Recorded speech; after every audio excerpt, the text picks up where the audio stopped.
So let's pay attention for a little while with how you feel, how your body feels, the sensations as we sit together,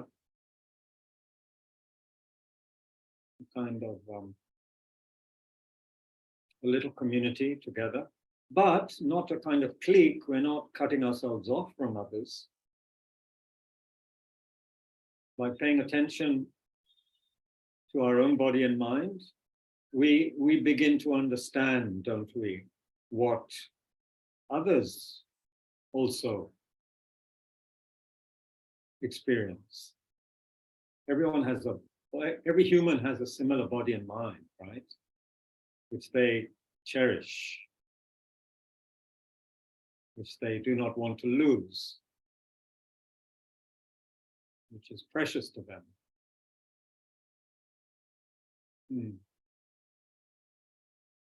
So let's just pay attention to the breath and the body. Let there be a sense of letting go and a sense of relaxation as you breathe out.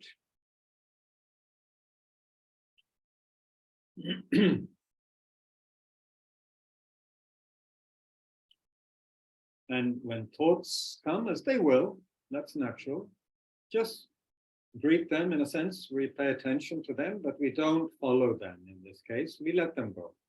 Just let them go their way like clouds in the sky and come back gently to the breath. Not as though you're coming back to the breath because there's been a mistake.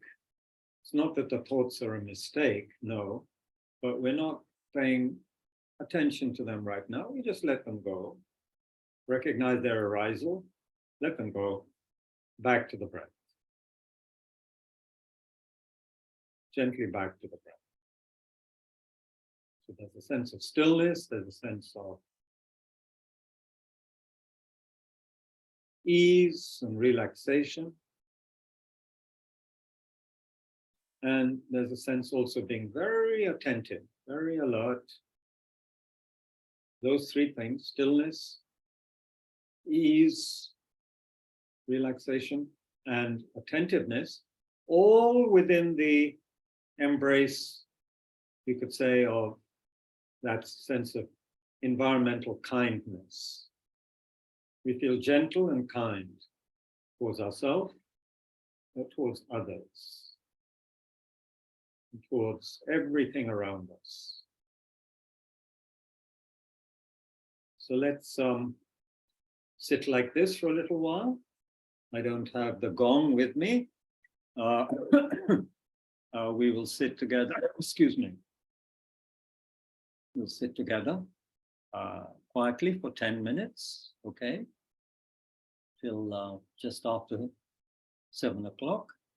So just pay attention to what's been instructed and feel that sense of, I don't know, you could feel that sense of connection, you know, as we sit, we feel a connectedness with all the beings in the world, you know, who all want to be happy and don't want to suffer at all. And so many of them are suffering. All of them are suffering according to Lord Buddha. And they're so kind to me, so kind in multitude of ways. So kind. So remembering them, if sadness arises, that's wonderful. We need to be sad. How can we not be sad, given how things are? But the sadness is tinged with a sense of presence, a sense of dignity, a sense of everything is workable. Nothing is too much. And there's a sense of rejoicing in what we feel could be the human, one's own potential. Okay, that's enough food for thought. Let's practice. Okay, 10 minutes together.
just another minute or so. Prepare the mind to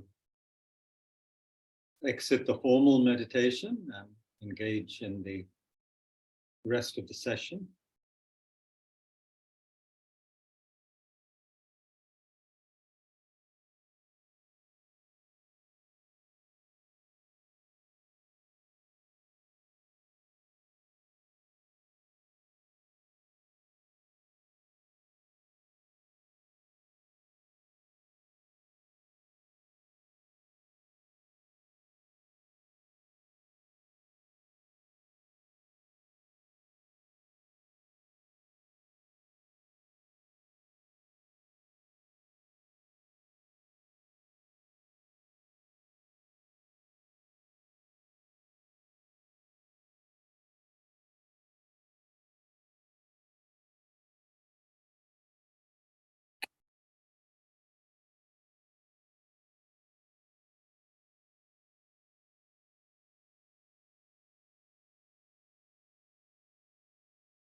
Okay.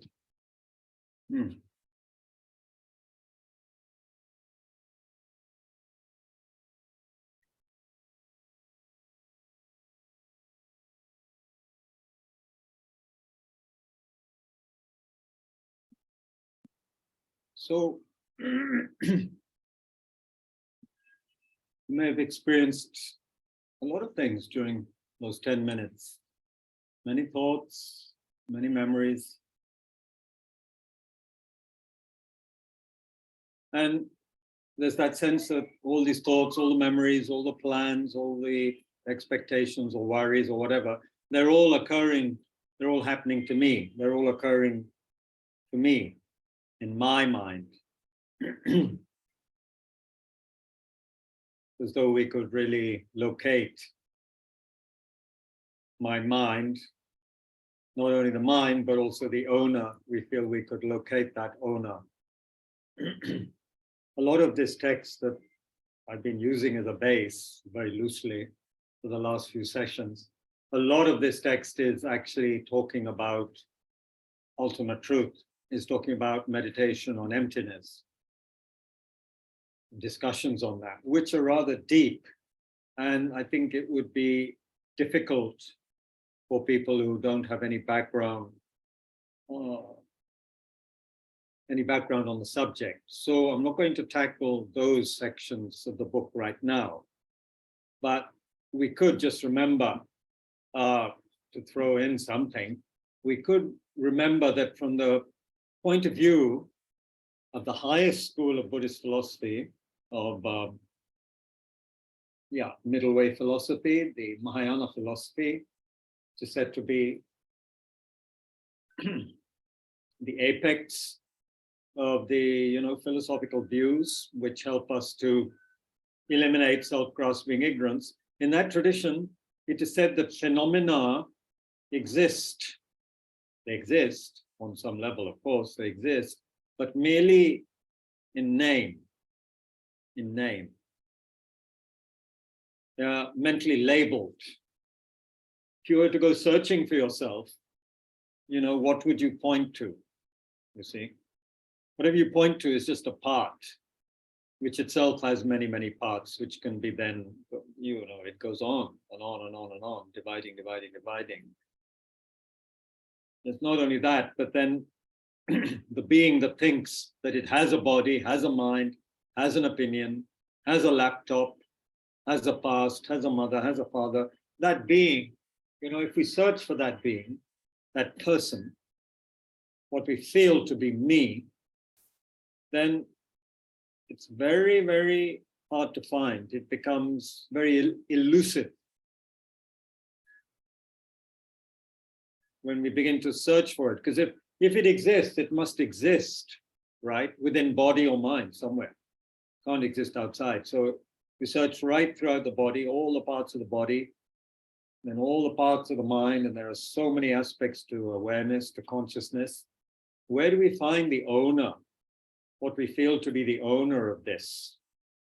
combination of body-mind. We do feel there's a person in charge, don't we? A me, a Kabir, a Sujit, a Nilashi, a Vivek, whoever, an Ayesha.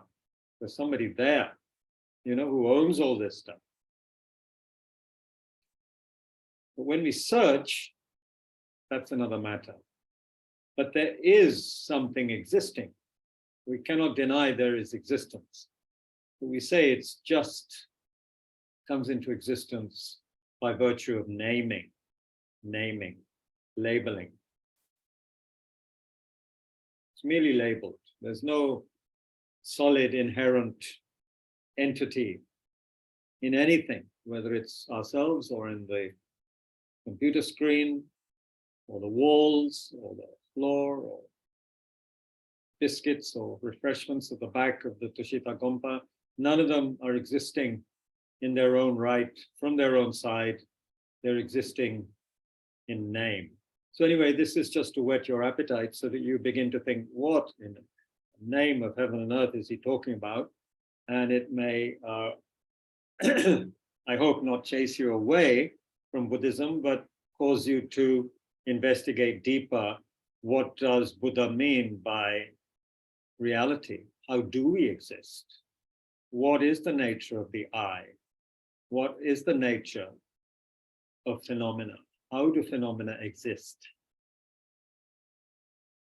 Do they exist in the way that I naturally hold on to them as existing, or is there something wrong with that? This is something to be investigated, but we're not going to do that today.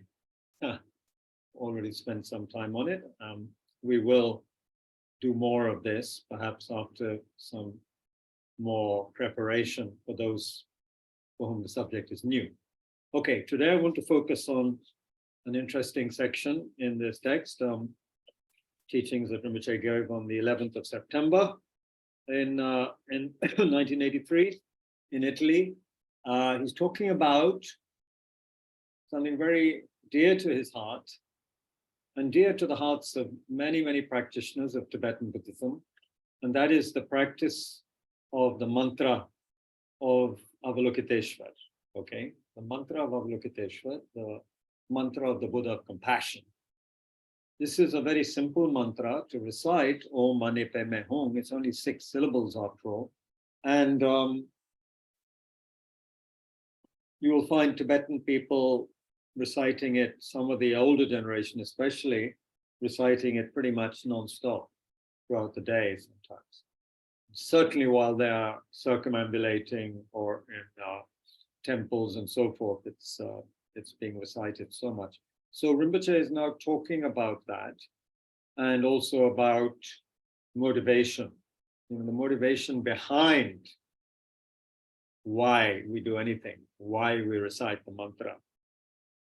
He starts the session, as always, to remind us of something very important, which is so easily forgotten, that the reason for us to come together to do the practice in the first place is to attain the omniscient state of an awakened person. This is, of course, a mind-blowing thing to think about, that I could become a completely awakened person without the neuroses, without the limitations of mind that I have now. To be fully awakened, to be fully spacious and intelligent and warm, kind, and all-knowing, sarvagyani. So that is the motivation. One must achieve that omniscient mind. Why? Because it's only with such a mind that one could really help other people. Right now, we're so limited. We have no idea how to help people sometimes, do we? We really want to help, sure, but then we are lost. We have our own limitations, our own hang-ups, our own hesitation, our own, often hesitation in our own abilities, many doubts. And even if we're a confident person, we just often don't know what to do, how to help a person, especially if it's a tricky or complex situation that the person is in.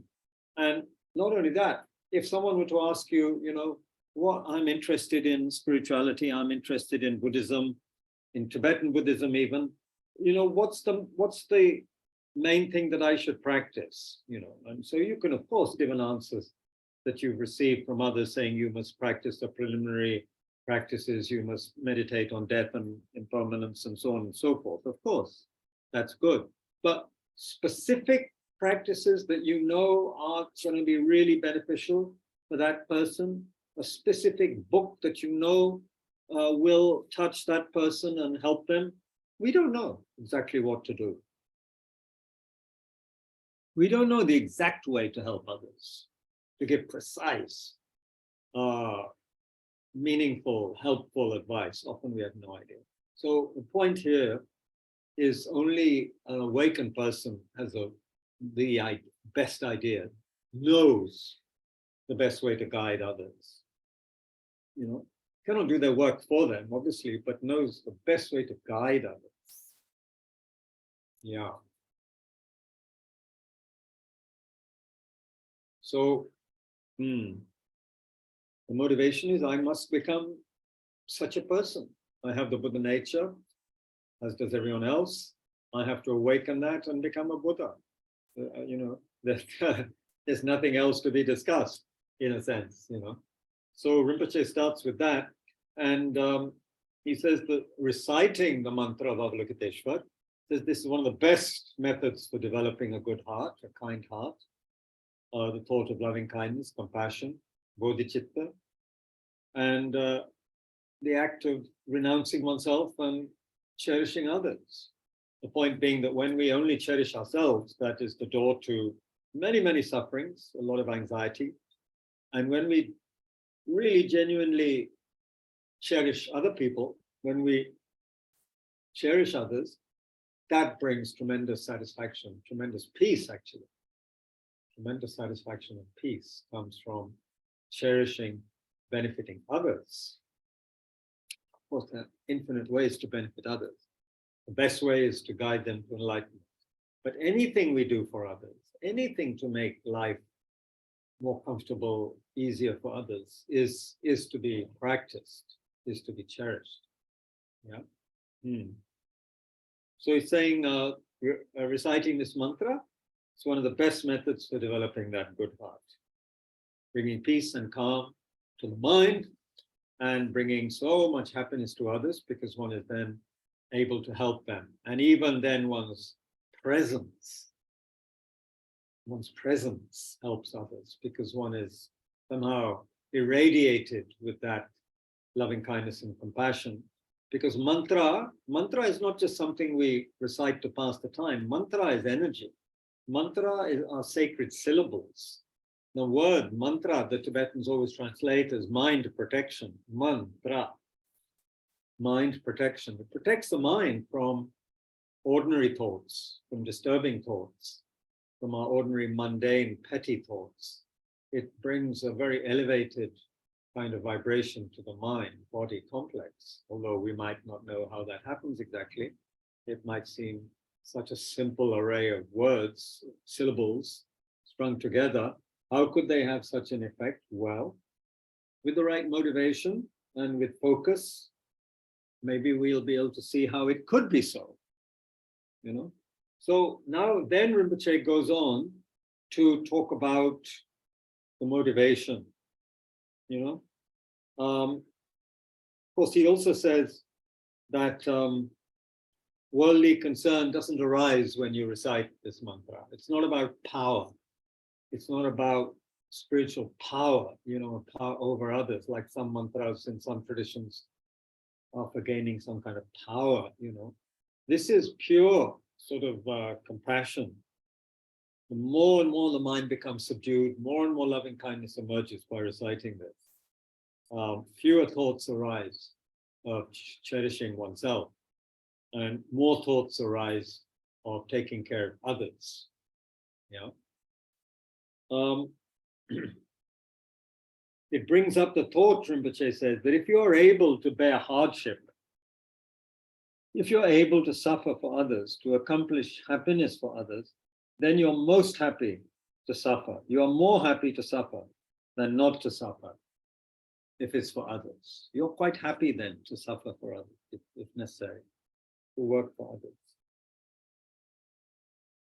Then the more, he says, then it could even arise that the more difficult a time you're having, then the more happy you get, because you see yourself as becoming more and more helpful for others, more and more useful for others. So that's the advantage of this mantra, the 6-syllable mantra of compassion. And in this way, by thinking in this way, by reciting this mantra, one accumulates tremendous amount of positive energy, tremendous amount. Then, because more and more good energy is accumulated, more and more positive karma is accumulated by reciting this, more wisdom is also developed, and one is able to benefit oneself and others more and more and more extensively, much more than we can do so now. It's like one changes to a whole different gear, When you're in a low gear, in a car, you can't drive that fast, can you? You change gears, go up, go to a different gear, then you can go so fast, So we actually change gears in a sense within the mind. We change the level. It seems to be what Rinpoche is saying by reciting mantras like this with the correct motivation. He says, because even if you've recited the mantra, as some people have, millions and millions of times, because of the benefits that one experiences, one is eager, to practice even more. One wants to recite it even more. If you recite mantra with visualization, proper visualization, then however many problems you have, he says those problems don't really seem so important anymore. Because you're thinking about other people. You're thinking about other people, other people's problems. So many other beings' problems, infinite other beings' problems.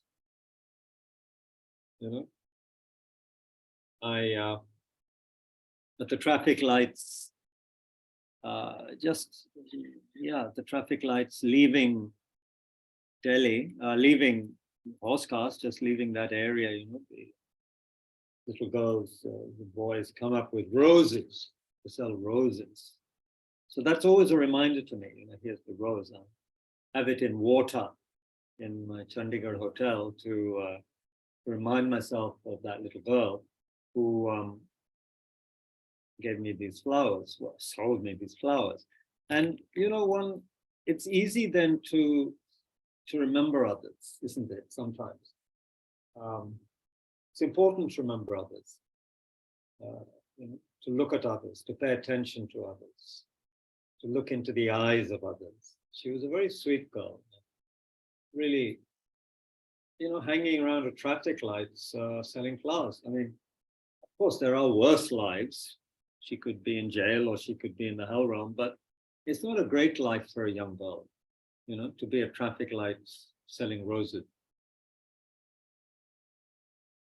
Less negative karma than selling guns, that's for sure.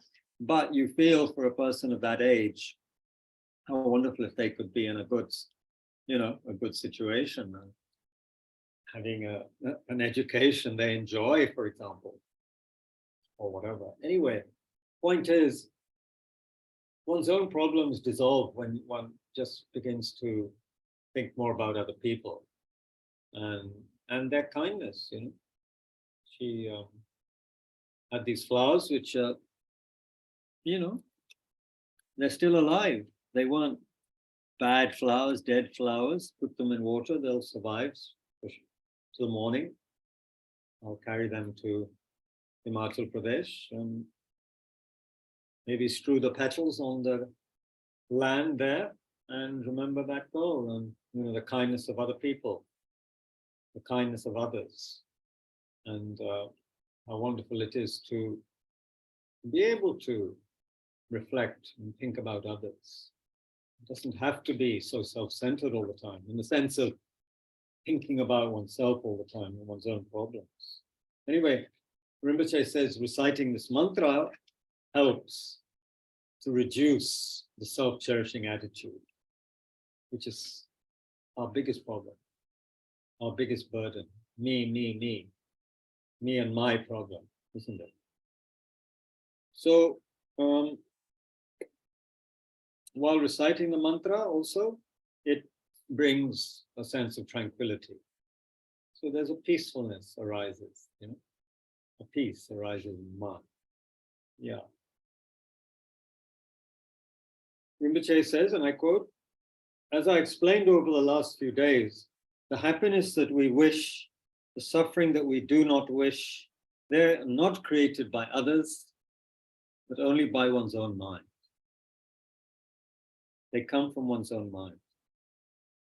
I often use the example advised by Pabonka Rinpoche. He was a very great Lama of the Yellow Hat Gelugpa lineage, who died sometime in the 1940s. Gave a lot of teachings, was the guru of many of our teachers, for example. He had, this Rinpoche had completed the experience of the whole graduated path to enlightenment. He was the guru of Trujang Rinpoche, who was one of the Dalai Lama's gurus. Yeah. So this Rinpoche, Pabonka Rinpoche, gave the example of 4 people who are reciting the Tara mantra, okay? Om Tare Tu Tare Tu, so on. 4 people are reciting that mantra. And he gave this teaching to show which actions become the cause of genuine happiness and which actions don't. The first person, he said, recites the Tara mantra with worldly concern. This person is just concerned for the happiness of this life, which may, of course, last only a few days or months or years. He wants, this person is reciting the Tara mantra in order to have a long life, in order to have power, or something like that. He's concerned only with the comfort of this life, clinging to this life. Yeah. Second person is reciting the mantra with the attitude wishing not only for the comfort of this life, but for the happiness of future lives. Okay, happiness of future lives. Recognizing that mind is beginningless and endless, even at Buddhahood, it's not that the mind ends, no way. One is becoming a Buddha in order to benefit others, not to have some kind of oblivion or ending. There is never any ending of awareness or consciousness, according to Buddha. So anyway, this next person is reciting for future lives, happiness. The third person recites the Tara mantra not only to have happiness in future lives, but to achieve ultimate or everlasting happiness. Liberation from what? Liberation from the bondage of karma and delusion, which are the propelling factors for samsara, right? Karma and delusion. Someone asks you what the definition of samsara is, then that's the answer, the short answer we give. The continuity of the aggregates of body and mind are contaminated or propelled by delusion and karma. Ignorance, anger, attachment, jealousy, pride, and so forth, and the karmic action that are produced thereby, and the consequences of that, this keeps us rolling, the wheel rolling, the wheel of samsara.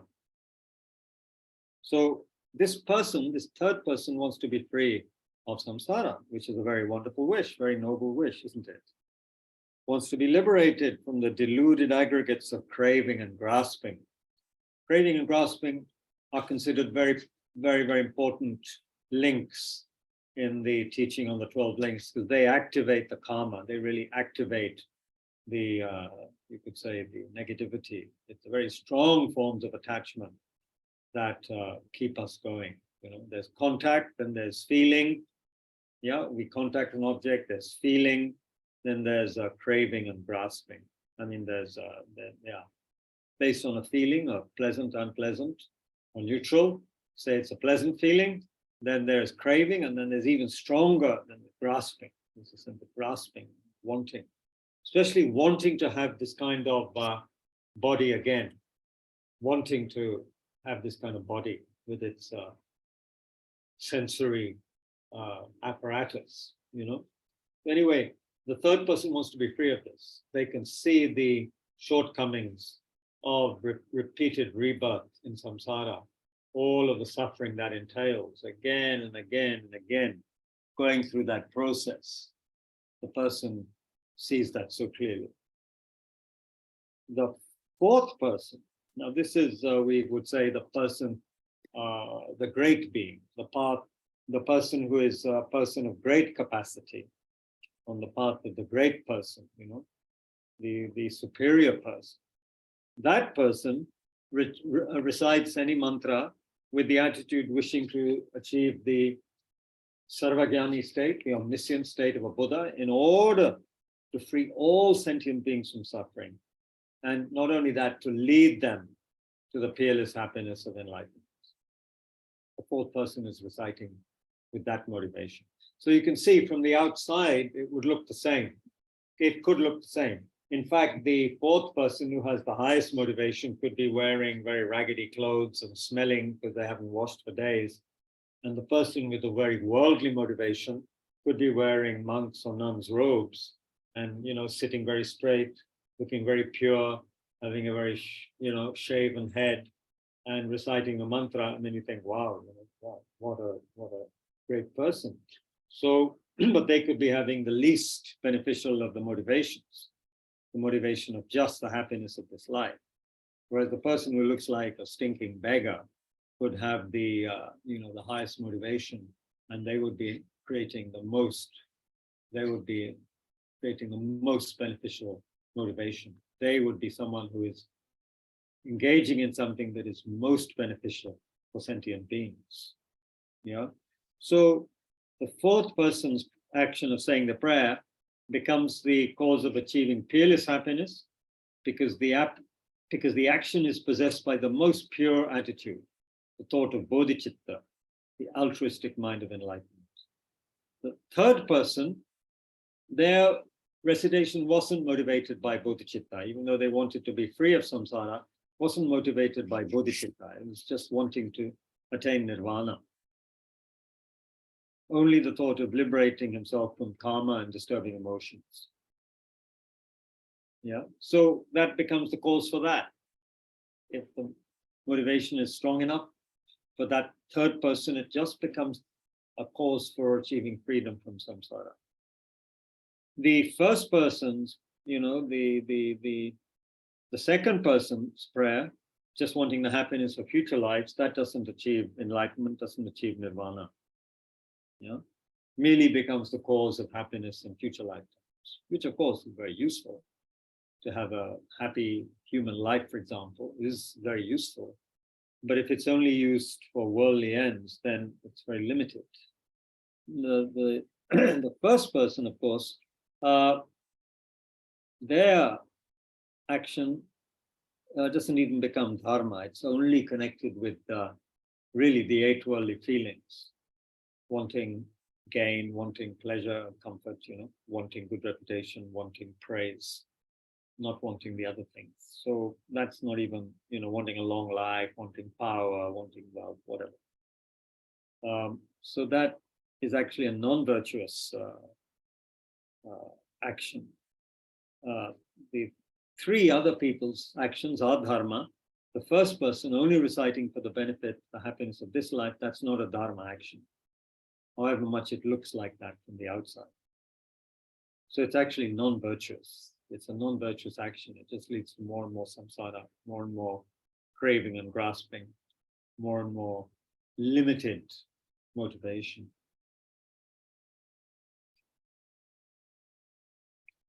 Reciting mantra, says Rinpoche, and saying prayers is like taking medicine. Normally, when you take medicine, you recover from the disease. That is what is supposed to happen. Because mantra, these texts like the Pragyaparamita teachings on Shunyata, those profound teachings of Buddha, the tantric teachings, they have much power. So even if the person's action doesn't become dharma, the power of the mantra and scriptures can prevent hindrances to life, such as untimely death, and stop diseases when medicine doesn't help. Things like that can happen due to the power of the teachings. fasting is similar. People think that when someone fasts for a long time, 1 week or something like that, then it must be some great special Dharma practice. But it's all dependent. It's just like the prayer we mentioned, the mantra. It all depends on the motivation, why it's being done. You know, you can fast just to be healthy and happy in this life, but of course that's not bad, but it's not a Dharma act. The other, fasting for the benefit of future lives and for enlightenment, liberation, that would be so. Lama Atisha, the great realized Pandit who re-established Buddha Dharma in Tibet, was asked by his closest disciple, Dongdompa, who was the embodiment of Avalokiteshvara, what will be the result of an action that is done with worldly concern? Okay, what will be the result of an action that is done with worldly concern? And Lama Atisha answered, the result will be rebirth in the Pret, Narak, or animal realms. Not a very encouraging answer, right? He's not even saying you'll be reborn as a human. So this was Lama Atisha. He wasn't just anybody. He was a highly realized person. He reinvigorated Buddhism in Tibet in the 11th century when it had already degenerated somewhat, having been established 3 centuries earlier. He's not someone who would just say that for no reason or without knowledge, without deeper knowledge of things. So he said that that would be a lower rebirth.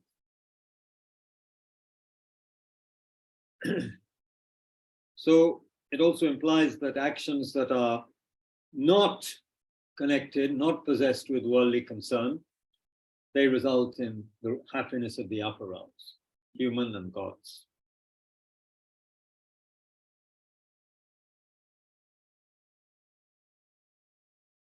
So from the morning we get up until nighttime, if we, cleaning the toilet, working in the kitchen, going somewhere, sitting down, if these are all done with the thought of Bodhicitta, then these actions become the cause of enlightenment. Otherwise, not.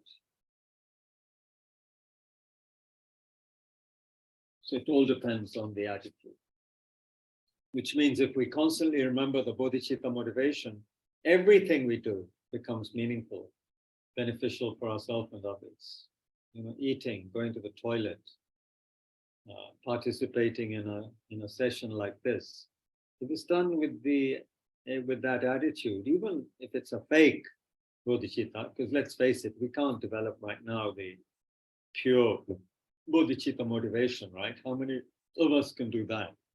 But even to fake it, to have some feeling for it, then that's beneficial. That's very good.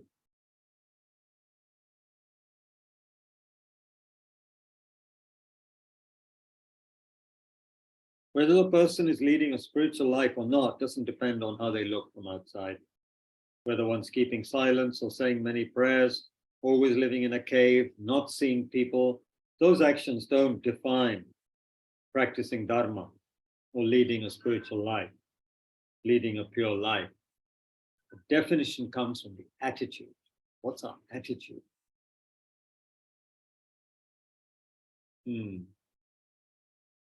Mind has potential. This is important to know. Our mind isn't oneness with anger. It's not oneness with attachment. It's not oneness with ignorance. Those are what we call adventitious. They come and go. They are temporary. Although they may have been with us for a very long time, they're not permanent, those attitudes. Therefore, they can be washed, separated. The dirt can be separated from the basic mind.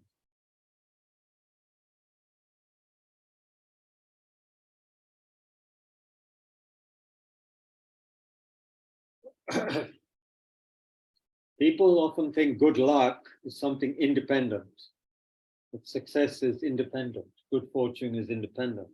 Actually, if it were independent, you wouldn't experience it. It's because it's dependent that we can experience it. thinking that it's independent, not dependent on causes, conditions, on the doer, is like thinking that nothing depends on others, nothing depends on other factors. If luck and fortune didn't depend on others at all, then how could we experience them? No way. That luck would be like a penniless person who does not have 1 lira having $1 million. Do you understand? Flower is dependent on the stem, the sprout. Sprout's dependent on seed. Seed is dependent on other things, on minerals, conditions. It grows by depending on others. It exists by depending on others. The house exists by depending on other factors, causes and conditions, the people who built it. It's all dependent on others. So our success, our luck, our good fortune, they're dependent on our attitude, on our mind.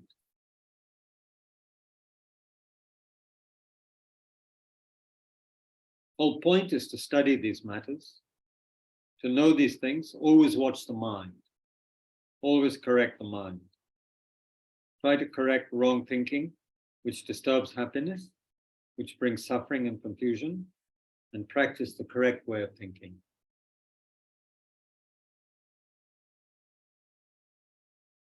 Therefore, you should think you have much more freedom for the preparation of happiness, more freedom to create good karma and fortune.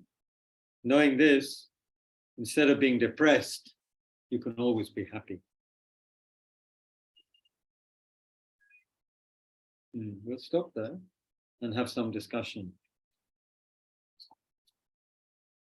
if you wish.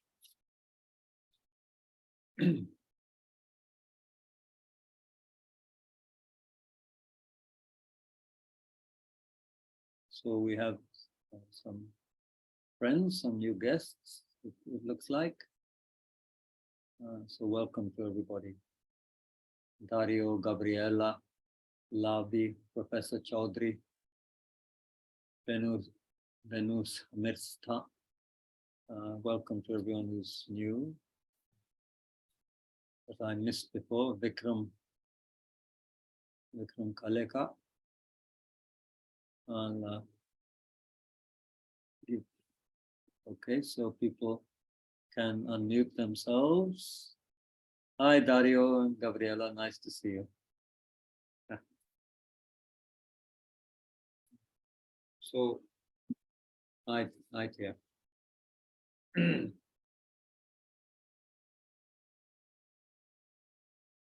Does that make sense? Talking about motivation. I mean, it makes sense in the sense that it may seem very simple and we've heard it before, but you know, it's like, what motivation are we having during the day? You know? So easy to be distracted by just what's happening or what's happening in the short term, what one wants, and you know, other people, the way they're behaving, are good or bad, but we're always so preoccupied with something or other. I find it's very easy to forget the motivation, and one just sort of just sails along without any particular motivation at all, except that normal motivation of avoiding unpleasant sensations and feelings. You know, when one's hungry or thirsty, you stop, have a cup of tea, have something to eat. You know, that seems to be the motivation. It's just no overall sense of wanting to benefit others very much at all. So it seems like these kind of teachings are important just to remind us to have a good motivation, have a good attitude. Otherwise, life just goes by with eating and drinking and buying and doing and all the rest of it, you know. Would you agree?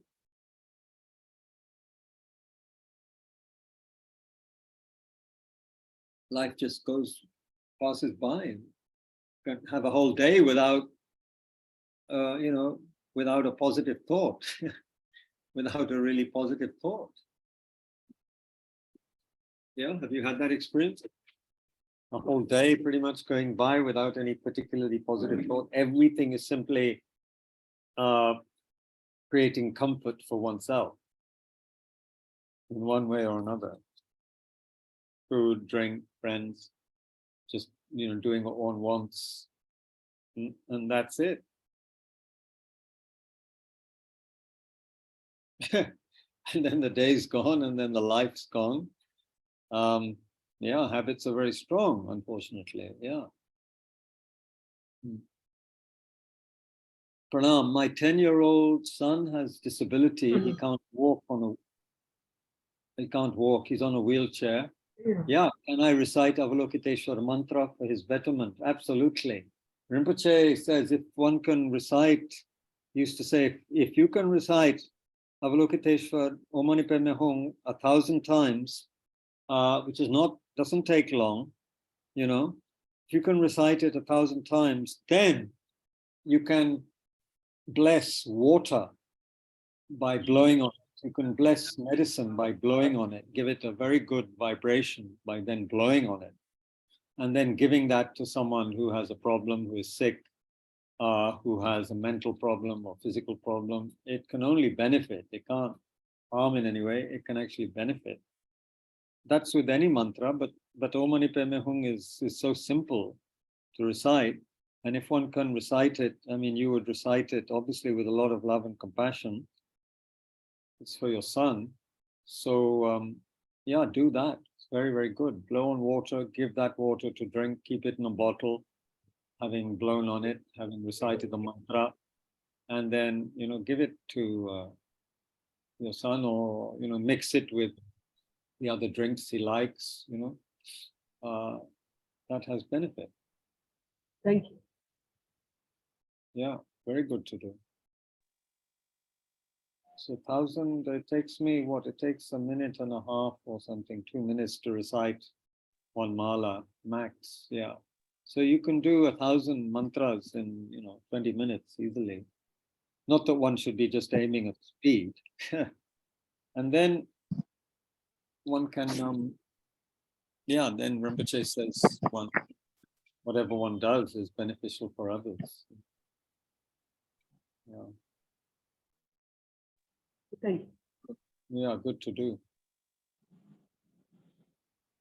Kabirji? Yes, Good Neil. evening. I was going to ask you, what is a good way of saying what is a concentrated dosage of my messy life's reality? Like, I don't have a lot of money. I don't have a lot of relatives who are supporting at this moment, and I can think of 1,000 other things, but I somehow feel protected when I'm with the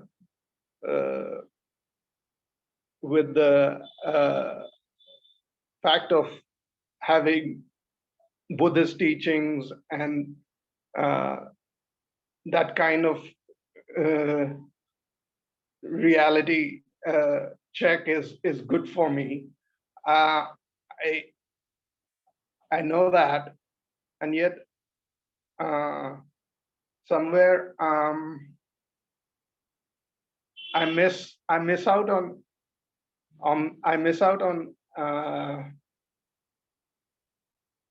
the love and care of people that was there when I was a child.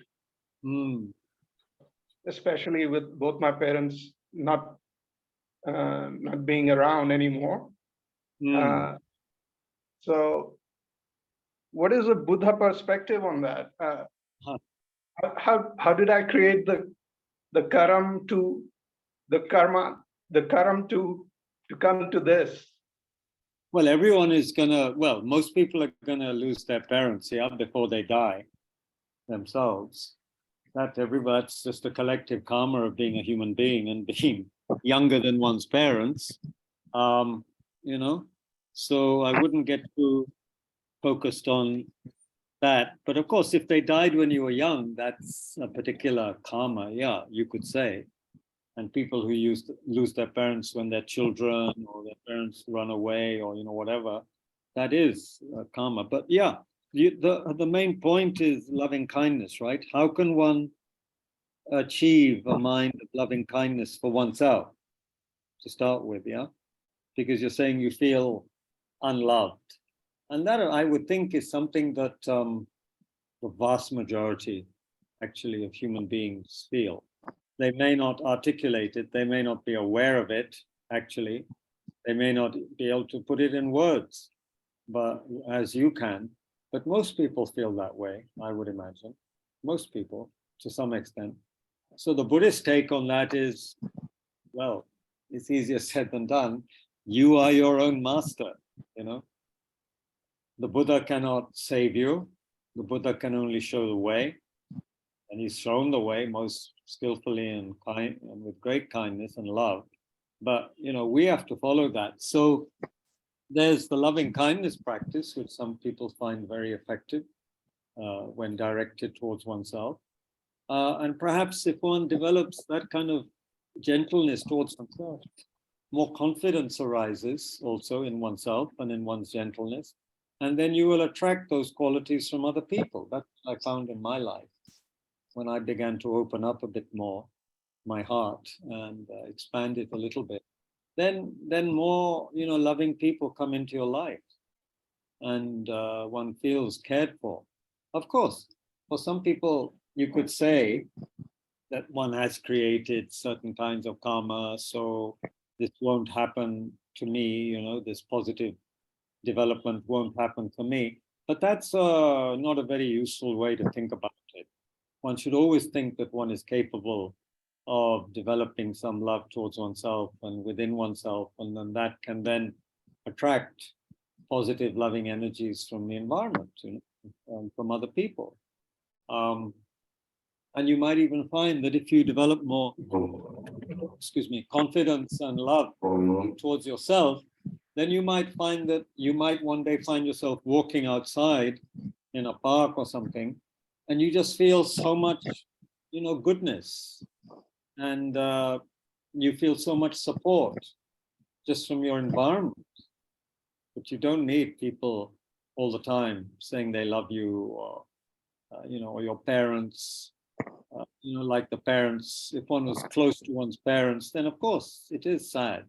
It could be a big wrench for people not to have a parent who's been very kind, because one has so many associations with that person, yeah, you know, good associations of being protected, cared for. But it's something we have to then create for ourselves, within ourselves, don't you think? We can't rely on parents or anybody else. We can't rely on anybody else, actually. Because whoever we think is providing us what we need, they are still some external factor. You know? They're an external being who we cannot rely on to be in their proximity, or they will be around for long, or one will be around, you know. So one always has to come back, don't you think, to oneself and what one is doing with one's own mind. And the Buddha gave plenty of advice on how to, you know, work with one's mind. That's the main thing. And then, and I'm speaking too much now, and then you see one finds maybe some source of kindness within oneself. One doesn't need all the time to be searching outside. What do you think? Does that make any sense, Neil? Yeah, it does.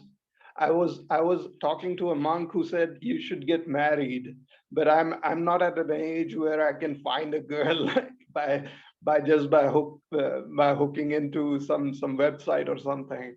And he was being very specific. He was saying even Baba Sahib married 2 times, and he was giving me that example.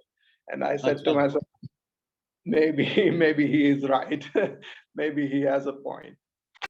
You don't look too old, for one thing. Plus, marriage isn't the only option, is it? We're not living in a time when everybody thinks you have to get married. No. I don't want to spread licentiousness through the Tushita Zoom group, but marriage is not the only option, is it? If it's about attitude, Yeah. love, then the Exactly. form doesn't matter so much. Most marriages I've seen don't seem to be very successful or loving, many of them. So it's not a question of doing it that way. So, but yeah, if one is craving companionship, one has to create the cause. So I doubt whether simply reciting a mantra will create the cause for what you want. For example, there has to be a change of attitude and an openness and a courage to to open up to others. If that's not there, then it's as though the door is closed. Maybe you need to go to some parties, go out where there are people around, So if you stay at home, it's not going to happen, right? You're not going to get somebody, ordered through Amazon or Flipkart, right? Yeah. But yes, you have touched on a very important, a very human, universal problem, universal suffering, which Buddha spoke so much about, the suffering of being alone. That's one of the listed sufferings in the stages of the path teachings, the suffering of being alone, not having constant companion, having to be born alone, live alone, and die alone. Of course, that also means something deeper, that even if you are married, that person can't get into your head. They can't die for you. They can't die with you. One is always alone, actually. And by the way, Neil, you're a very handsome person, so you needn't worry. You have good hair, you have good mustache, you have a good face. I think no problem. And you have good teeth, so you needn't worry. Yeah, maybe you are too self-conscious. Good luck. Yeah. What else, folks? 7:56. 7:56 in Chandigarh. I guess it's 7:56 everywhere in India. Yes. The Nepalis are 15 minutes ahead. It always makes me laugh because I always feel they're even more laid back and lazy than a lot of Indian people, of us. They're very relaxed. One of my Latvian friends who was living in Nepal, he used to get so angry at the Nepali workers for being so laid back, so lazy. He was building his house near Kopan Monastery, and he was a real doer. He was disabled. He was so active. He was, really worked very hard with his two hands. His legs were affected by polio, but he worked so hard, and he was very upset with Nepal. Anyway, but they're ahead in terms of time. 15 minutes ahead. Yeah. Anything else, folks? Nice to see so many of you. Yeah. Kabir, there's a question in the chat. Oh, there's a question in the chat. Thank you. Do you have any comments on meditations producing extreme experiences that can be destabilizing? Well, yeah, I don't have experience of it myself, but yes, if we have some problems or neurosis and we don't meditate in the right way, it could just make them worse, because we're trying too hard, we're not relaxed, we're just incapable of understanding what the consequences will be. Because, for example, if you have some neurosis and through meditation you become more sensitive, that it may be just too much for you in the beginning, one shouldn't do that. And I remember one of my very good friends being told by a Lama, very realized Lama, don't meditate for the time being. It will just make you more upset, unstable. So it's not for everybody, and certainly one should have some instruction, and it should be an appropriate meditation. Our problem is we are uptight, so we have very contracted and kind of tangled up nervous systems, especially according to the Vajrayana teachings. which look at things from that angle.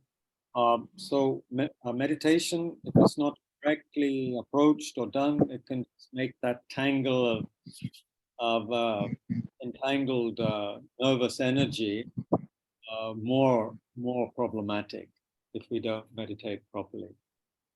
So it makes us more uptight, if you like, is a word one could use. So yeah, definitely it can be destabilizing. More than destabilizing, it can drive some people crazy if they are really unskillful, don't have any proper guidance. It's not a cure-all for everybody, no way. Long-term it is, when approached by the right person in the right way, yeah, at the right time, I suppose. Yeah, but we approach things in a very, I must get this done. It's a job to be done. It's, yeah, I have to get 9 out of 10. But I have, people in a hurry. That's disastrous, I would imagine. I don't know if that helps, but yeah, it can be very, very dangerous. Certain medicines can be dangerous, don't they? People in the wrong circumstances or for the wrong kind of body. Something that works for somebody else doesn't work for another person. Yeah.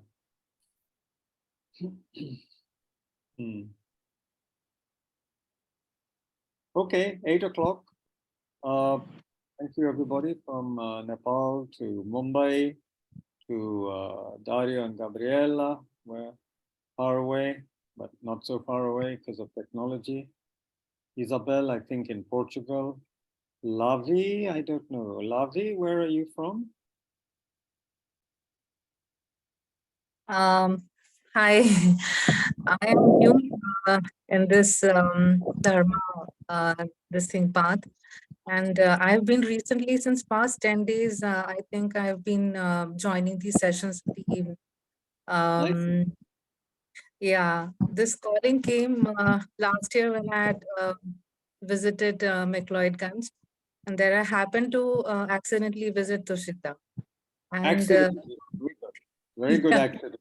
that was in the plan actually. That was not in my itinerary. I was supposed to visit the Vipassana center, but Right. Very good. some Very good. mom told me, and Vipassana and Tushita gates are just